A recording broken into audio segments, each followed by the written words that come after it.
Pues muchas gracias Lorenzo por la presentación. Gracias además sobre todo a todos por estar aquí en este seminario que ya lleva 8 o 9 años y que lo comentábamos antes de empezar. La verdad es que tiene cosas muy buenas, que es que se ha estabilizado y se ha convertido en un foro de reunión de las personas que estamos en la facultad para contarnos cosas, pero se ha ido convirtiendo en una cosa un poco demasiado intimidante quizás, ¿no? Entonces hoy mi intención, además de contaros una cosilla en la que estoy trabajando, es rebajar las expectativas.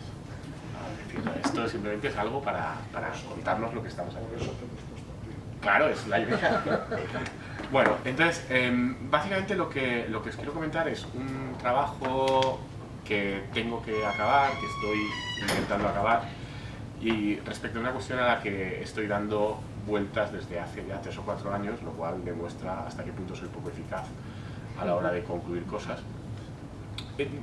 Y básicamente se trata de reflexionar sobre si los reglamentos, cuando los algoritmos y programas que usa la administración pública para adoptar decisiones o ayudarle en la adopción de decisiones, han de ser considerados a efectos materiales como reglamentos, con las consecuencias jurídicas que de ellos se derivan. Esta es básicamente la pregunta.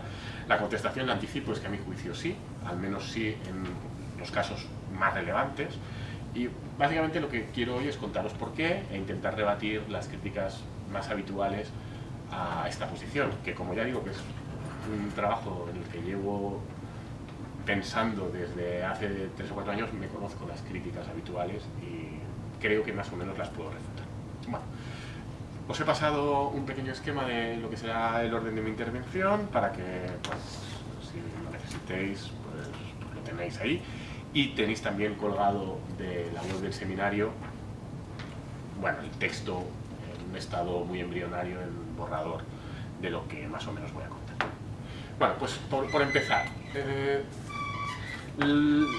muy rápidamente, para introducir el tema, creo que es importante identificar algunos cambios provocados por la informática y el advenimiento de la inteligencia artificial, aunque sea en su forma todavía embrionaria que tenemos hoy en día, respecto del derecho, en concreto respecto del derecho público. Analizar algunas de sus consecuencias. Bueno, la primera es que creo que es importante identificar cuál es el cambio en realidad que se ha producido, porque métodos de computación, aunque sean artesanales, se llevan usando desde hace más de décadas, incluso podríamos decir que desde hace siglos se computa, ¿no?, de una forma mecánica. La informática tiene ya un desarrollo de 6-7 décadas, es decir, no estamos hablando de algo nuevo. ¿Cuál es la novedad? La novedad es que el avance tecnológico está provocando que en estos momentos haya una capacidad de cálculo, una potencia computacional creciente, enorme, que además no se atisba que vaya a detenerse, sino todo lo contrario, que cambia sustancialmente algunas realidades. Además, este proceso no tiene fin. Justamente la semana pasada, supongo que lo habréis visto en prensa porque ha tenido cierta difusión, al menos en ámbitos frikis, se ha producido el gran evento de superación de una inteligencia artificial por otra, por primera vez, equivalente a cuando el pobre Gary Kasparov perdió contra Deep Blue, ¿no?, y fue derrotado jugando al ajedrez. Entonces ahora lo que ha pasado es que un ordenador tradicional ha sido derrotado en capacidad computacional y en las pruebas que entre ellos se ponen los ordenadores por un ordenador cuántico. Lo cual pues se supone que marca de alguna manera el inicio de una nueva era donde se multiplica todavía más esta capacidad computacional. Bueno, esto nos lleva a plantear muchos posibles problemas. ¿Qué pasará con la inteligencia artificial cuando equipare en capacidades al ser humano? A partir de aquí, bueno, se plantean muchas cosas. Hay libros muy chulos sobre eso, yo os he mencionado ahí un par. Hay un libro de Nick Bostrom sobre superinteligencia que es muy interesante. Max Tegmark tiene un libro que se llama Vida 3.0 que también es muy chulo, donde más o menos cuentan todo lo que está pasando y lo que previsiblemente va a pasar. Pero bueno, esto se refiere más al futuro que al presente, se refiere más a qué ocurrirá con la inteligencia artificial. Simplemente tened en cuenta que a esto se le está prestando mucha atención regulatoria, siquiera sea de momento en cuanto a cuál debería ser la estrategia inicial de aproximación al fenómeno. Había una conferencia de Tecnófobos, que es la conferencia esta de Asilomar, que dieron una serie de pautas. Las instituciones europeas ya han dado una serie de pautas también. Bueno, y hay un cierto denominador común aquí, que es que hay que ir con cuidado. aplicando conceptos jurídicos. Lorenzo Cotino en un artículo de hace unos meses lo hacía, diríamos que, bueno, que hay que aplicar el principio de precaución a estas cuestiones. Segundo elemento, por ir descendiendo un poco. ¿Esto cómo afecta al derecho? Bueno, va a afectar de muchas formas. Ya digo que algunas no las podemos ver, pero otras ya las podemos ver. Un cambio profundo respecto de cómo operamos los juristas es que, de alguna manera, nuestra formación y el diseño del derecho con el que hemos trabajado siempre, que está muy basado en la idea weberiana de racionalidad formal, y a partir de ahí en el empleo de una lógica de subsunción, una lógica deductiva, ¿no?, que a partir de una serie de paradigmas perfectamente explicados, ¿no?, por medio de nuestros instrumentos de lógica deontica, íbamos derivando las cuestiones. Y era todo perfecto, racional, funcionaba muy bien.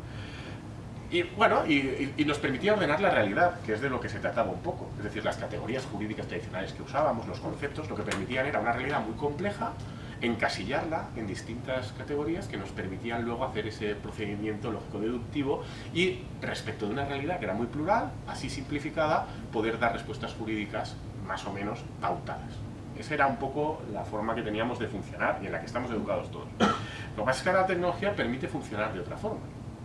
Permite funcionar con una lógica que es booleana, a base de correlaciones, donde la deducción en ocasiones es sustituida por una inducción que encima no se basa en certezas y en una lógica formal clara, sino en, ya digo, meras probabilidades. La cuestión es que es muy eficaz. Muy eficaz. Y esto ha cambiado muchas cosas en nuestra vida cotidiana, sin darnos cuenta. Yo tengo tendencia siempre a poner el ejemplo de lo que hacíamos todos al principio con nuestro correo electrónico y cómo, cuando no teníamos una herramienta de búsqueda muy perfeccionada, todos nos preocupábamos de definir carpetas, ¿no? Carpetas por temas, carpetas por usuarios que nos enviaban las cosas.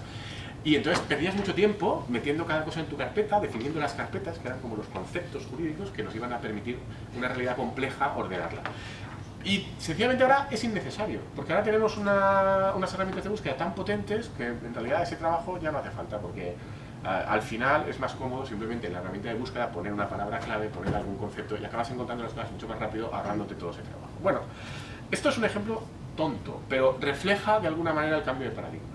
Cambio de paradigma que se aplica a cómo buscamos y encontramos nuestras cosas, se aplica a cómo diagnosticamos en medicina un tumor, porque resulta que ahora hemos descubierto que en vez de obsesionarnos con una lógica muy clara de es que esto, si está esto aquí, es que tal, no, es que tú correlacionas varias cosas y demuestras que al final los resultados no siempre aciertas, pero aciertas mucho más de lo que acertabas con el otro sistema, es decir, es más eficaz.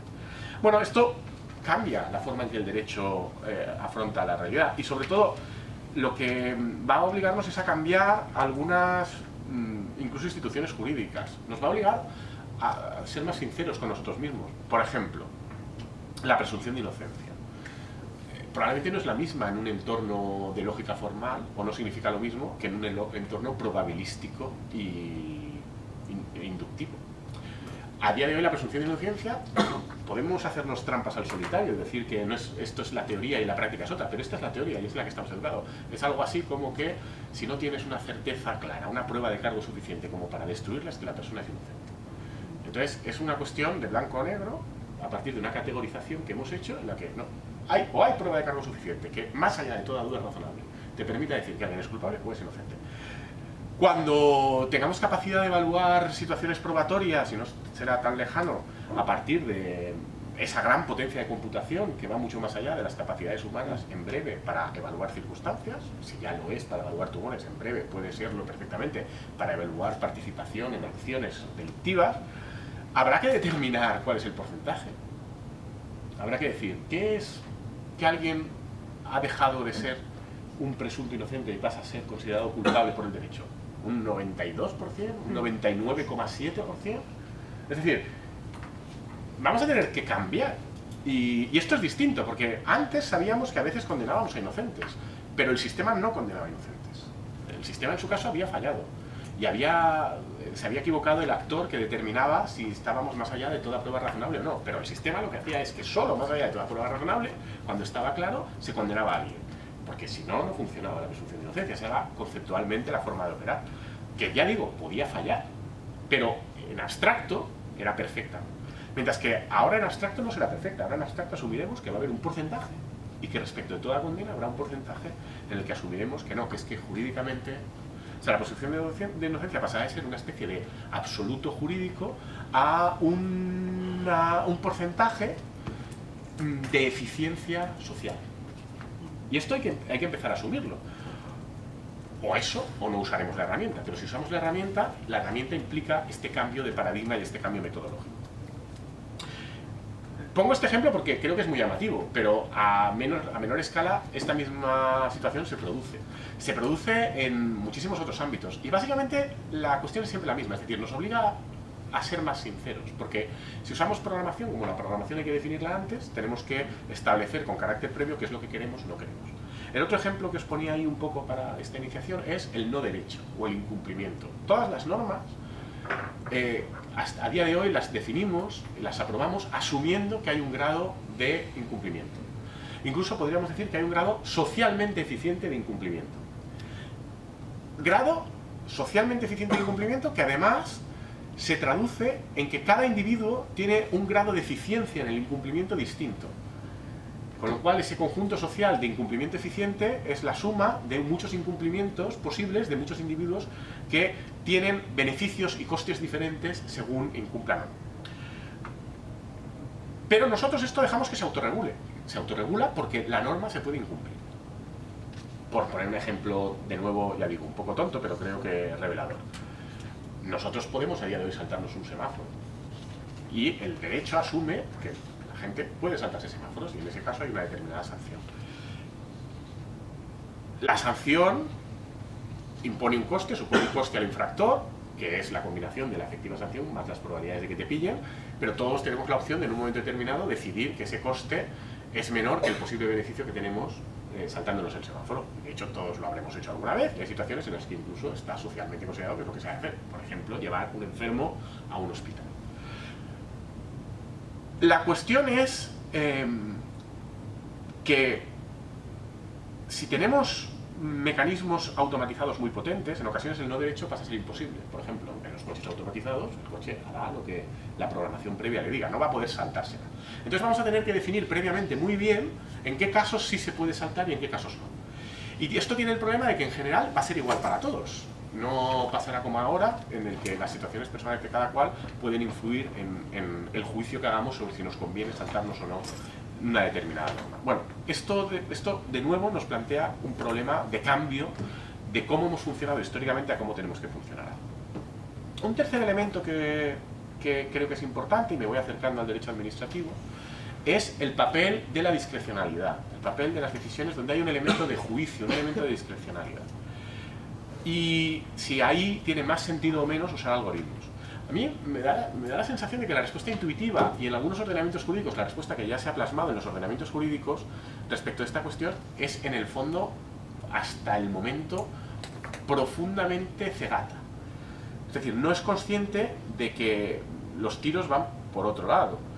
En la República Federal Alemana, la Ley de Procedimiento Administrativo ha prohibido, en estos momentos está prohibido, el uso de algoritmos por ley respecto de aquellas decisiones administrativas que puedan afectar a derechos o intereses de personas concretas en los que haya algún elemento de discreción en la toma de la decisión. Se entiende que la discreción hay que dejarla a los humanos, que es más garantía. Claro, esto es una forma de evitar afrontar el problema que habrá que afrontar en el futuro. ¿Por qué? Porque justamente donde más eficiencia social se está demostrando que ganamos por la vía de usar los métodos algorítmicos y la programación, allí donde ya podemos hacerlo, es justamente en los entornos de incertidumbre. Esto de lo que hablaba yo antes, de las ventajas y la mayor eficiencia de la lógica booleana probabilística frente a la lógica puramente deductiva de racionalidad formal, justamente donde hay mayores ganancias cualitativas es en los entornos donde hay cierta incertidumbre. Ponía antes el ejemplo de la identificación de tumores, pues esto es un ejemplo claro. Esto lo hacen cualitativamente mejor ya los algoritmos. Bueno, entonces, ¿qué es lo que está haciendo un ordenamiento como el alemán? Negarnos las posibilidades de mejora respecto de estas posibilidades discrecionales como forma de evitar asumir un problema. Pero tarde o temprano habrá que asumirlo, cuando sea tan evidente que las ganancias sociales compensan y que de alguna manera habrá que regularlas. Y esto nos lleva al último problema introductorio que yo quería contar, y es que en el fondo el derecho público y los poderes públicos están reaccionando con mucha prevención y con mucho miedo frente a todos estos cambios por una razón, y una razón que hasta cierto punto es comprensible. Y es que han perdido el control respecto de la innovación tecnológica.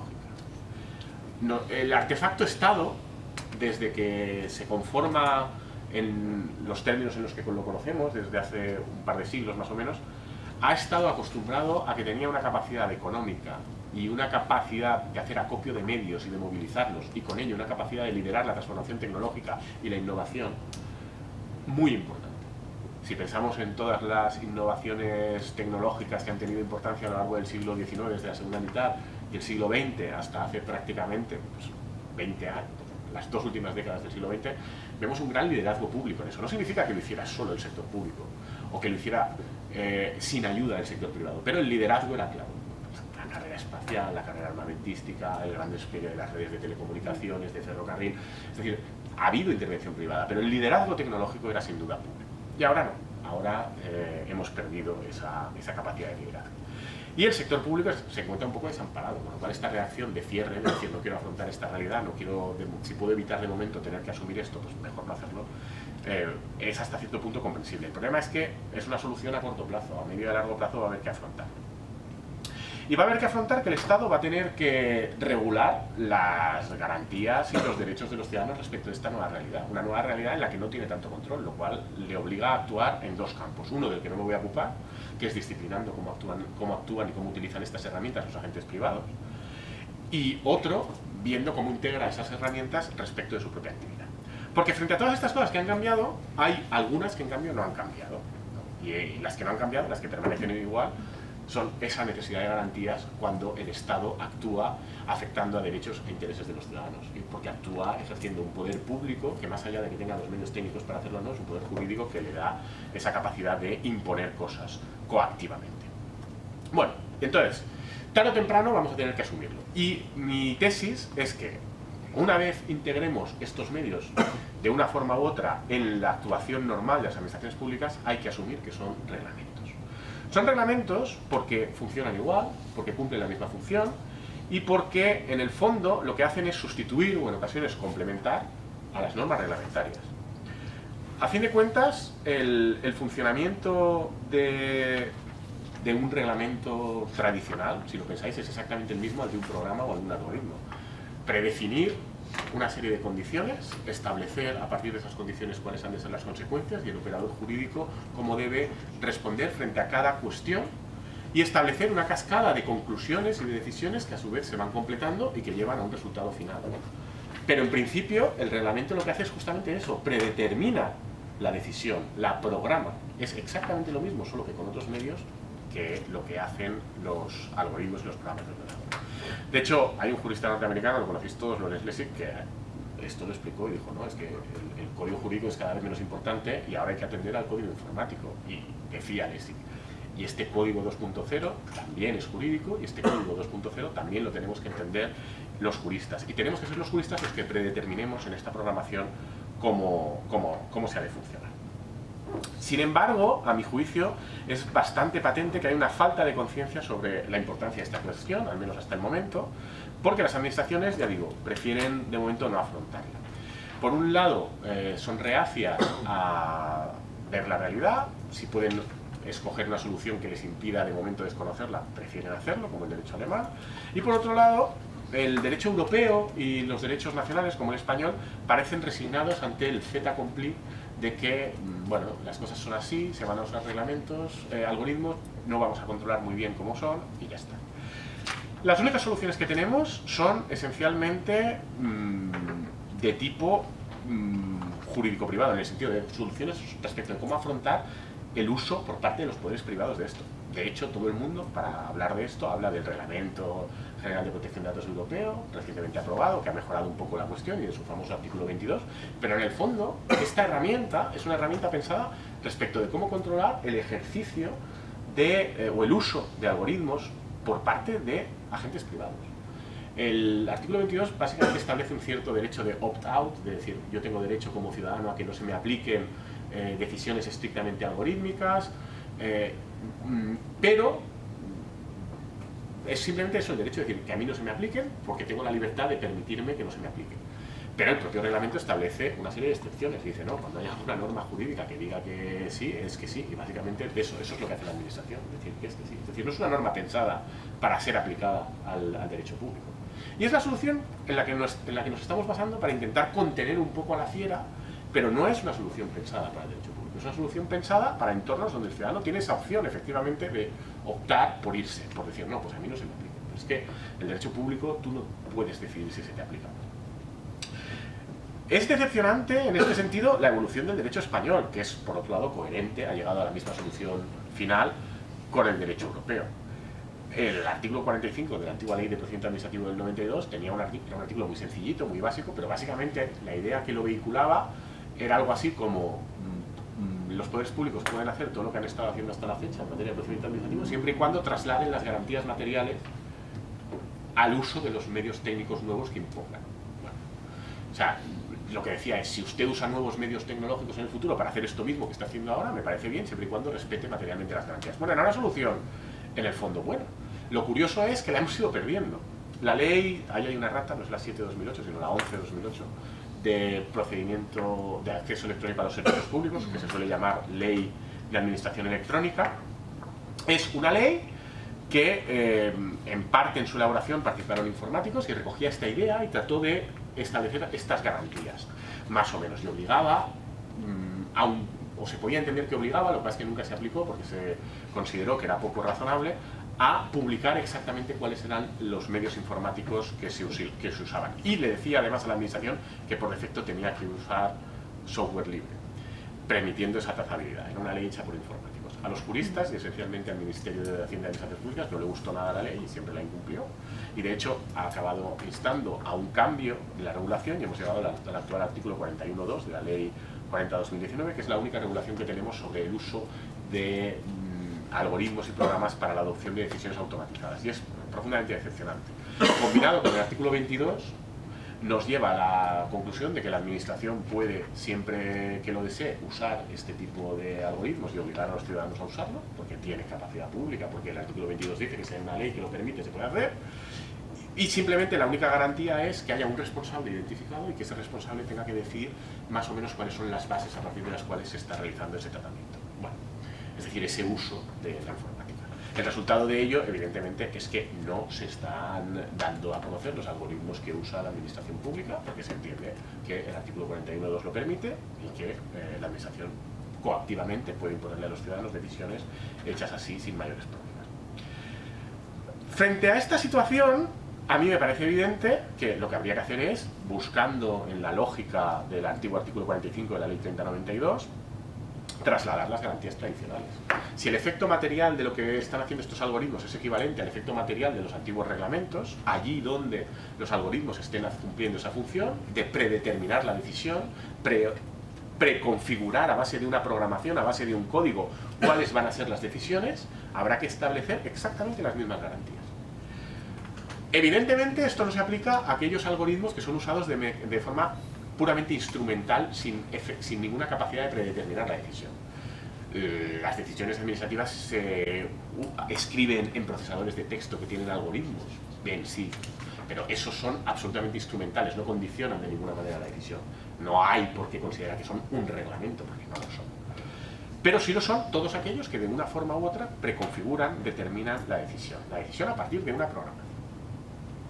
En esos casos es necesario, a mi juicio, aplicar las tres garantías que nuestro ordenamiento jurídico y todos reconocen a los reglamentos. Primero, garantías respecto de su elaboración, exigiendo participación de los ciudadanos, exigiendo publicidad en el proceso, exigiendo planificación normativa y que la administración explique por qué va a aprobar ese reglamento, qué es lo que quiere hacer con él y cómo va a hacerlo y por qué las decisiones respecto de cómo hacer la programación son de un tipo y de otro, y exigiendo también una evaluación ex ante de la necesidad de ese proceso y de si la solución es correcta o no, y una evaluación ex post respecto de si esto se está haciendo bien o no se está haciendo bien. Son garantías muy asentadas en nuestro ordenamiento jurídico respecto de cualquier proceso de elaboración normativa, y es llamativo que en cambio consideremos que para la elaboración de un reglamento que integra la respuesta normativa no son necesarias. Luego hay unas segundas garantías que son las de control y seguridad jurídica, pero que ahora podríamos llamar seguridad jurídico-informática, que es básicamente que en todo momento haya un acceso absoluto al código. Y si el código ahora es un código informático, es código fuente, acceso al código fuente. Tercer tipo de garantías, respecto de cualquier aplicación del algoritmo, uno tiene que tener capacidad de impugnar no solo la decisión concreta adoptada mediante esa programación, sino la propia corrección de esa programación, es decir, el recurso directo contra un acto administrativo, pero también recurso indirecto contra el reglamento. Y también se puede recurrir directamente al algoritmo cuando se pone en funcionamiento y se publica por primera vez, ¿no? Pero lo importante es que frente a cualquier acto aplicativo tú tienes que tener la posibilidad de también recurrir el propio reglamento en el que se ha basado ese acto aplicativo, es decir, el código. Bueno, ejemplos de esto. ¿Qué es lo que está pasando por ahí? Pues lo que está pasando por ahí es que con amparo en el ordenamiento jurídico que tenemos, tanto europeo como los nacionales, esto nos está dando.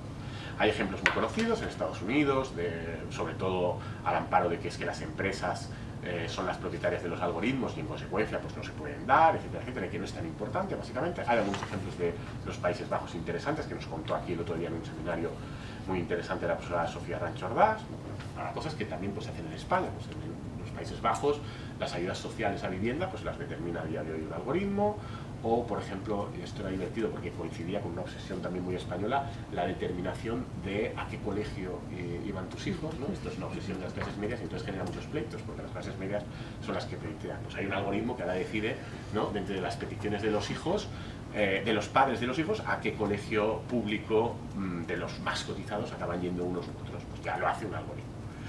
Y, sorprendentemente, en muchos de estos casos también la decisión de los jueces, en algunos casos era, no, es que esto no hay que darlo, porque no sé, no se entiende muy bien por qué no hay que darlo. En otros sí que lo dieron, el de los colegios lo dieron. En España tenemos algún caso también divertido, por ejemplo, el bono social energético a día de hoy se calcula por medio de un algoritmo y hay una asociación que se llama Cibio, que trata de conseguir la transparencia pública, que lo ha pedido y no se lo dan. Entonces aquí aparecen siempre las mismas preguntas, es decir, ¿por qué no lo das? Es decir, si es de verdad muy sencillo y el algoritmo es muy sencillo y lo que está simplemente evaluando de forma muy obvia, muy transparente y muy clara determinadas condiciones socioeconómicas de la gente, no tendría que pasar nada por darlo. Pero de momento Cibio no ha conseguido que se lo dé. Hay algún ejemplo de lo contrario, de casos en los que no ha habido problemas en darlo. Porque yo os he puesto ahí el ejemplo de la ley electoral brasileña, que se ha transformado todo a electrónica, y aquí, en la ley electoral brasileña, todo es electrónico y ahí dan exactamente estas garantías que digo: la de elaboración, la de control y seguridad y la de la posibilidad de defensa y recurso ex post. Incluso también dan la posibilidad de analizar en todo momento cómo está funcionando el algoritmo y cómo está asignando escaños, etcétera, etcétera, o integrando el recuento. Y claro, me diréis, lógico, es que la legislación electoral y el funcionamiento del sistema electoral es el núcleo del sistema, entonces hay que establecer esta garantía. La cuestión es, ¿por qué solo ahí? Es decir, no es el núcleo del sistema de derecho democrático, en un estado de derecho liberal garantista, también cualquier decisión de los poderes públicos con capacidad coactiva que afecte a derechos y libertades de los ciudadanos. A mi juicio sí, y por eso me parece que es bastante obvio que poco a poco tendríamos que ir asumiendo que este cambio de paradigma jurídico-informático nos obliga también a trasladar estas garantías. ¿Es difícil a veces? Pues probablemente sí, y acabo con las críticas habituales a esta propuesta. Las he listado en 5, que yo creo que son más o menos las que habitualmente tenemos. Bueno, la primera es muy, si me lo permitís, muy española, que es decir, bueno, pues si me dices que hay que publicar el algoritmo, no, claro, yo diré que es instrumental. Es decir, diré que esto es como el Word, que en realidad... Y formalmente diré que en realidad la decisión ha sido toda mía, aunque no lo sé, ¿no? Esto es como si yo estoy diciendo... Imaginad que tuviéramos un software, igual que tenemos un software para detectar plagios y coincidencias, poco a poco ese software será muy bueno y nos permitirá también evaluar la calidad de los trabajos. Y llegará un momento en que el software dirá, esta persona ha citado toda la bibliografía relevante, está sintácticamente bien construido, las conclusiones son coherentes con lo que dice la legislación, entonces podremos probablemente, y lo hará mejor que nosotros, saber si el trabajo en principio es bueno o no. Pero bueno, nosotros podríamos decir, no, esto es un software instrumental, yo no lo uso, solo lo miro ahí como apoyo, pero en realidad la decisión es mía. Bueno, es verdad que desde esta perspectiva hay quien dice, no, es que todo esto que tú propones es muy fácil de circunvalar por medio de determinar que todo es instrumental. Y es cierto, es decir, trampas se pueden hacer, pero bueno, el derecho justamente es un sistema de ordenación de la realidad y de control de la actividad de la administración, donde es cierto que se pueden hacer trampas, pero no hay que entender. Es una crítica referida a la imposibilidad fáctica de hacer esto, ¿no? Es que esto que propones está muy bien, pero no se puede hacer porque sería carísimo. Y es verdad que es más caro. Es verdad que es más caro porque no es lo mismo comprar una licencia de uso de un programa o un algoritmo a las empresas privadas que los desarrollan que desarrollarlo por ti mismo, para lo cual tienes que tener medios técnicos y personas preparadas, y esto encarece mucho todo, o que directamente a las empresas privadas comprarles, que también puedes hacerlo, no una licencia de uso, sino el programa en sí mismo. Se puede hacer. Es decir, ¿es cierto que es más caro? Sí. ¿Es imposible operar? No. ¿Cuánto es la factura? No lo sabemos, porque como las administraciones públicas no lo están intentando, o sea, como no hay ninguna administración pública prácticamente en ningún país que de momento y a día de hoy esté intentando o bien desarrollar o bien comprar más que las licencias de uso, los programas en sí mismos, no sabemos cómo de caro sería. La experiencia nos demuestra que en entornos comparables, no todo el mundo de las patentes y tal, cuando ha habido estados que se han puesto serios, en el fondo la apocalipsis económica que se anunciaba no era tal. Pero sobre todo, creo que hay que recordar que es que las garantías y los derechos no son gratis. Entonces, como ciudadanos, pues hay que asumir que las garantías y derechos tienen coste. Entonces, que esto sea más caro, no creo que tenga que ser un argumento imperativo para dejar a la intemperie a los ciudadanos, ¿no? Porque es que si los dejamos a la intemperie nos ahorramos algo de dinero, no me parece de nuevo un argumento atendible. El tercer argumento es que esto, entre que es caro y que además la innovación tecnológica ya no la hace la administración, ralentizaría la capacidad de la administración pública de estar a la par en cuanto a innovación tecnológica respecto del ámbito privado. Bueno, yo creo que también es cierto que esto es así, pero por otro lado hay que recordar que la administración pública respecto de sus actuaciones de procedimiento administrativo y de adopción de decisiones tampoco ha tenido nunca necesidad de usar tecnología punta ni de ser punta de lanza de la innovación. Es decir, porque de nuevo las garantías y el principio de precaución obligan a esperar a que estén testadas en otros entornos que probablemente son más aptos para testarlo. Es decir, no creo que sea imprescindible que la administración pública en su toma de decisiones sea quien esté en cabeza de la innovación tecnológica. La cuarta y la quinta son quizás las más habituales y no sé si las más atendibles, pero las que a lo mejor plantean algún problema, sobre todo la quinta. Pero bueno, la cuarta a mí me parece muy divertida, pero sale siempre. Es decir, no, es que a ver, esto es innecesario darlo porque no lo entiende nadie, porque el código fuente es muy complicado y entonces, ¿qué más da que esté publicado o no? Si no lo va a ver nadie. A mí es una crítica que me llama mucho la atención porque si ¿qué más da? Pues bueno, si ¿qué más da? Entonces que esté, ¿no? Los primeros la prueba de que no da igual es que las empresas lo quieren que esté. Pero es que además, es decir, los códigos tradicionales, los códigos jurídicos, nuestros reglamentos tradicionales tampoco eran entendibles la mayor parte de las veces para el gran público. Yo no sé si alguna vez vosotros habéis tenido que enfrentaros a normas técnicas, que son normas reglamentarias, o a un plan general de ordenación urbana. Pues esto está hecho probablemente adrede incluso para que sea más difícil de entender de lo que podría ser, pero el caso es que es difícil de entender y un ciudadano normal no lo entiende. Entonces los ciudadanos normales tienen que recurrir a expertos para que les ayuden a entender esto. Pues esto es lo que tendremos que hacer nosotros con el código fuente. Habrá que acudir a expertos para que te descifren si funciona bien, qué efectos produce, pero la transparencia es un previo imprescindible para que se pueda producir este escrutinio, y este escrutinio es necesario. La única mala noticia aquí es para los juristas, es para nosotros como gremio, pero no hay nada que impida que se pueda hacer un control. Con lo cual a mí esta crítica me parece, ya digo, poco razonable. Es una crítica que, por ejemplo, aparece en la jurisprudencia esa de los Países Bajos que comentábamos antes, ¿no? Es que no, total da igual, pues no lo damos. Y por último, esta crítica tiene más interés jurídico, es la que nos dice que un acceso completo a la programación daría pistas a posibles infractores y a posibles incumplidores, ¿no? Pues, por ejemplo, el famoso programa que tiene la Policía Española, que también se niega a dar. O sea, los criterios para decidir cómo se da el bono social no se dan, pero los criterios para determinar cuando la policía considera que alguien es sospechoso de poder cometer crímenes de violencia machista tampoco, ¿no? Tienen el famoso programa Biogen, ¿no? Y evidentemente esto es secreto, ¿no? Y que no, pero es que a ver, si diéramos esto, pues los maltratadores, que por lo visto son expertos, o sea, nadie entiende los códigos fuentes, pero un maltratador en cambio sí.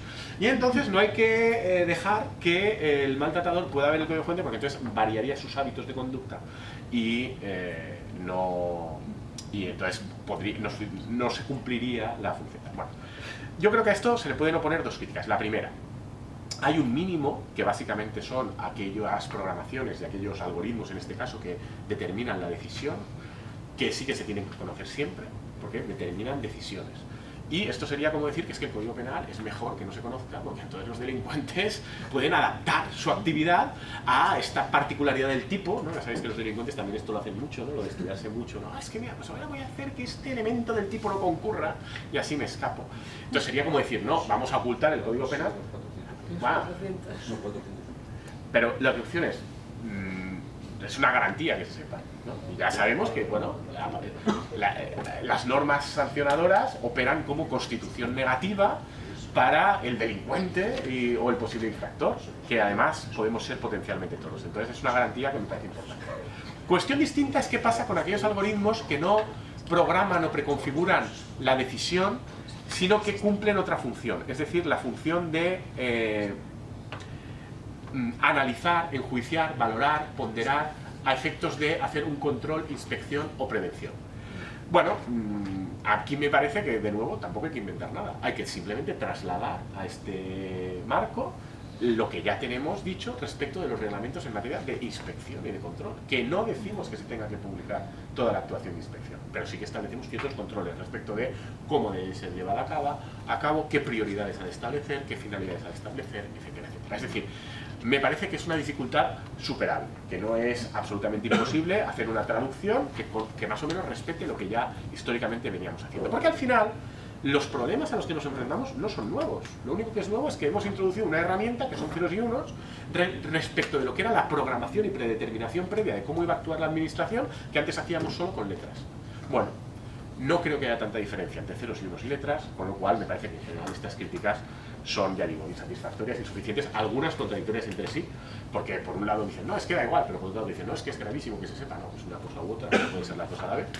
Y mi conclusión es que hemos de entender que aquellos algoritmos que usan las administraciones públicas para adoptar decisiones que afectan a ciudadanos actúan materialmente como normas reglamentarias y en consecuencia les debemos asignar, o debemos trasladar, traducir todas las tradicionales garantías que hemos ido decantando para las normas reglamentarias porque creemos que son esenciales para proteger a los ciudadanos, para seguirlos protegiendo en un entorno en el que las decisiones van a venir cada vez más impregnadas de parte de una programación que ya será también algorítmica.